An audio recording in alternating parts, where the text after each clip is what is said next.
அரசாங்க வைத்தியசாலைகளில் படை வீரர்களுக்கு முன்னுரிமை. ஊடகங்கள் பொறுப்பற்று செயல்படுகின்றதா? வைத்தியர் த சத்தியமூர்த்தி குற்றச்சாட்டு. சூடுபிடிக்கும் கொக்கு தொடுவாய் மனித புதைகுழி விவகாரம். தொடரும் வேலைநிறுத்த போராட்டம். ஜனாதிபதி தேர்தலுக்காக மறைமுகமாக திரட்டப்படும் நிதி. அத்துமீறி கடத்தொழிலில் ஈடுபட்ட 13 இந்திய கடத்தொழிலாளர்கள் கைது. அர்ச்சுனாவின் செயலை புகழுரைக்கும் நெட்டிசன்கள். அரசாங்க வைத்தியசாலைகள் மற்றும் சிகிச்சை நிலையங்களில் சேவையை பெற்றுக் கொள்ளும் போது படைவீரர்கள் மற்றும் அவர்களில் தங்கி வாழ்வோருக்கு முன்னுரிமை வழங்கும் முறைமையொன்று அறிமுகம் செய்யப்பட்டுள்ளது. பாதுகாப்பு ராஜாங்க அமைச்சர் பிரமித பண்டார தென்னகோவின் முயற்சிகளின் அடிப்படையில் சுகாதார அமைச்சர் டக்ளஸ் மிஸ் பத்ரனவின் தலையீட்டின் அடிப்படையில் இந்த திட்டம் நடைமுறைப்படுத்தப்பட்டுள்ளது. நாட்டிற்காக உயிர் தியாகம் செய்த மற்றும் ஊனமுற்ற படை வீரர்களில் தங்கி வாழ்வோர் இந்த திட்டத்தின் மூலம் கூடுதல் நன்மை பெற்றுக் கொள்வார்கள் என தெரிவிக்கப்பட்டது. மருத்துவ சேவைகளை பெற்றுக் கொள்வதில் படை வீரர்கள் எதிர்நோக்கிய நெருக்கடிகள் தொடர்பில் பாதுகாப்பு ராஜாங்க அமைச்சர் கவனம் செலுத்தி அதற்கு உரிய தீர்வு திட்டம் ஒன்றை வழங்க தீர்மானித்துள்ளார். இதன் அடிப்படையில் விருசர சிறப்புரிமை அட்டை எனும் ஒரு அட்டை முறைமை அறிமுகம் செய்யப்பட்டுள்ளது. இதன் மூலம் பாதுகாப்பு படைத்தரப்பைச் சேர்ந்தவர்கள் மற்றும் அவர்களில் தாங்கி வாழ்வோர் நன்மை அடைவார்கள் என தெரிவிக்கப்படுகின்றது. அரசாங்க வைத்தியசாலைகளில் சிகிச்சை பெற்றுக் கொள்வதற்கு, வெளிநோயாளர் பிரிவுகளில் சிகிச்சை பெற்றுக் கொள்வதற்கு இந்த அட்டையை பயன்படுத்தி முன்னுரிமை அடிப்படையில் சேவையை பெற்றுக்கொள்ள முடியும் என தெரிவிக்கப்படுகின்றது. நாட்டின் அனைத்து அரசாங்க வைத்தியசாலைகள் மற்றும் சிகிச்சை நிலையங்களில் இந்த நலன்களை பெற்றுக்கொள்ள முடியும் என அறிவிக்கப்பட்டுள்ளது. இது தொடர்பில் வைத்தியசாலை நிர்வாகங்களுக்கு அறிவுறுத்தல் வழங்கப்பட்டுள்ளதாக தெரிவிக்கப்படுகின்றது. நாட்டுக்காக உயிரை தியாகம் செய்த படை வீரர்களுக்கு நன்றி பாராட்டும் வகையில் இந்த நலன்புரி திட்டம் அறிமுகம் செய்யப்படுவதாக அறிவிக்கப்பட்டுள்ளது. யாழ்ப்பாணம் போதனா வைத்தியசாலை தொடர்பில் ஊடகங்கள் மிகவும் பொறுப்புடன் நடந்து கொள்ள வேண்டும் என வைத்தியசாலையின் பணிப்பாளர் த சத்தியமூர்த்தி கோரிக்கை விடுத்துள்ளார். தனது பேஸ்புக் பக்கத்தில் விடுத்துள்ள பதிவொன்றை அவர் இவ்வாறு கூறியுள்ளார்.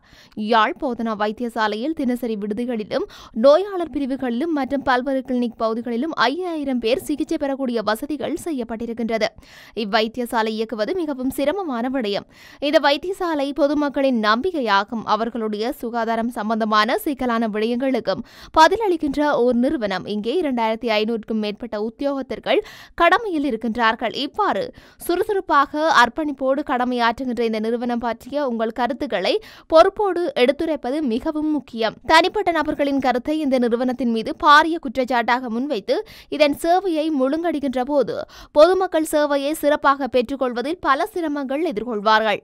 ஆயிரக்கணக்கான ஊழியர்கள் சோர்வடைவதால் அவர்களால் சிறப்பாக கடமையாற்ற முடியாத நிலை ஏற்படும்.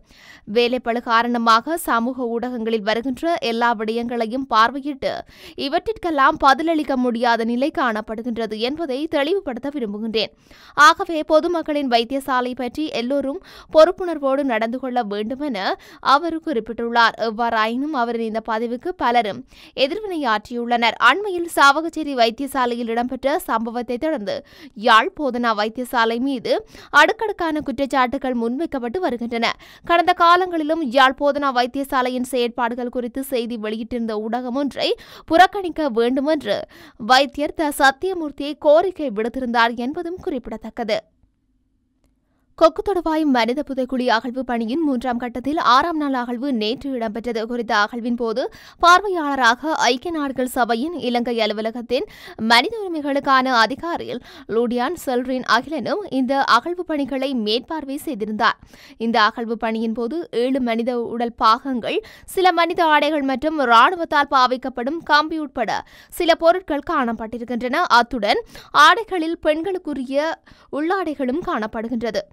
இது தொடர்பான மேலதிக ஆய்வுகள் இன்று நடைபெற இருக்கின்றது. மேலும் அகழ்வு பணிகளை பேராசிரியர் சோமதேவா குழுவினர் மேற்கொண்டனர். அத்துடன் சட்ட வைத்திய அதிகாரி வாசுதேவா, தடயவியல் போலீசார் உள்ளிட்ட தரப்பினரும் இந்த ஆய்வுகளில் பங்கேற்றிருந்தனர்.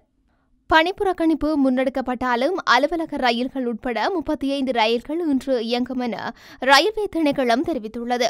பதவி உயர்வு வழங்காமை உள்ளிட்ட பல கோரிக்கைகளை முன்வைத்து நிலைய அதிபர்கள் மற்றும் ரயில் கட்டுப்பாட்டாளர்கள் கடந்த செவ்வாய்க்கிழமை நள்ளிரவு முதல் பணிப்புறக்கணிப்பு போராட்டத்தை ஆரம்பித்தனர். இந்த தொழில் நடவடிக்கையால் நேற்று மக்கள் கடும் சிரமத்துக்குள்ளாகியிருந்தமை காணப்படுகின்றது. புகையிரத நிலைய அதிபர்கள் சங்கம் முன்னெடுத்துள்ள வேலைநிறுத்தம் சட்டவிரோதமானது எனவும் புகையிரத சேவைகள் உள்ளிட்ட உள்ளிட்ட பொது போக்குவரத்தை அத்தியாவசிய சேவையாக பிரகடனப்படுத்தியுள்ள போதிலும் பணிக்கு சமூகம் அளிக்காதவர்கள் மீது கடும் ஒழுக்காற்று நடவடிக்கை எடுக்கப்படும் என போக்குவரத்து அமைச்சின் செயலாளர் அறிவித்துள்ளார். எவ்வாறாயினும் நிலைய அதிபர்கள் மற்றும் புகையிரத கட்டுப்பாட்டாளர்களின் பணி புறக்கணிப்பு போராட்டம் தொடர்ந்தும் இடம்பெற்று வருவதாக தெரிவிக்கப்படுகின்றது.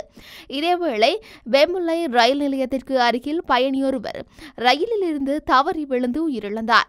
கொழும்பு புறக்கோட்டையில் இருந்து வெல்கவெல நோக்கி பயணித்த ரயிலில் இருந்தே அவர் நேற்று மாலை தவறி விழுந்துள்ளதாக தெரிவிக்கப்படுகின்றது. போராட்டம் காரணமாக பெருமளவான பயணிகள் கடும் நெரிசலுக்கு மத்தியில் ரயிலில் பயணித்து வரும் நிலையிலேயே இந்த உயிரிழப்பு ஏற்பட்டுள்ளதாக தெரிவிக்கப்பட்டுள்ளது.